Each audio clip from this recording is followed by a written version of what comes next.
అంటేనే ఆడపిల్లలకు గౌరవించడం.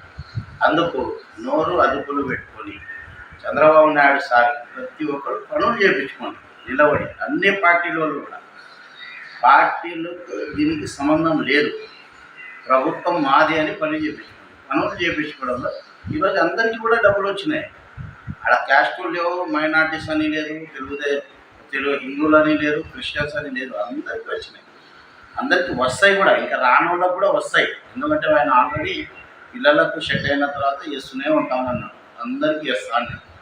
ఒక టార్గెట్ పెట్టినాడు. ఆ టార్గెట్ పెట్టాడు. దయచేసి అందరూ కూడా మనమందరం కలిసిమెలిసి ఉండి రాష్ట్రాన్ని డైవర్ట్ చేయకుండా రాష్ట్రాన్ని అభివృద్ధిలో చేసుకున్నాం. ఈరోజు తెలంగాణ అప్పుడు ఏదేదో చెప్పిన తెలంగాణ ఈరోజు ఆంధ్రప్రదేశ్లో చంద్రబాబు నాయుడు ఉన్నాడు. ఆ చంద్రబాబు నాయుడు మహానుభావుడు ఉన్నందుకే అక్కడ డెవలప్ అవుతుంది. మా రాష్ట్రం